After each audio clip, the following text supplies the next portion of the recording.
વિચારો કે કોઈ દેશ આખી પેઢી માટે સિગારેટ પર પ્રતિબંધ મૂકી શકે? જી હા, યુકે આ કરી બતાવ્યું છે. 2009 પછી જન્મેલા લોકો હવે બ્રિટનમાં ક્યારેય સિગારેટ નહીં ખરીદી શકે.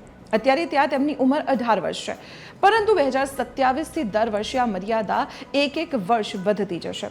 અર્થ એ થયો કે નવી પેઢી માટે આખી જિંદગી નો સ્મોકિંગ.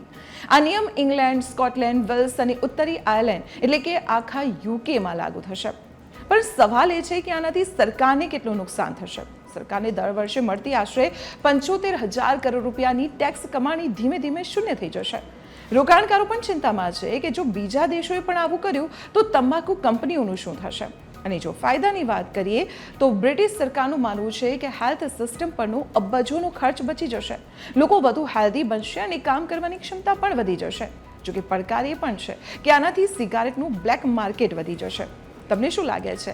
શું આવો કાયદો ભારતમાં આવવો જોઈએ? કમેન્ટમાં જણાવો. અને આવી જ મહત્વની ઇન્ફોર્મેશન માટે જોતા રહો TV13 ગુજરાતી.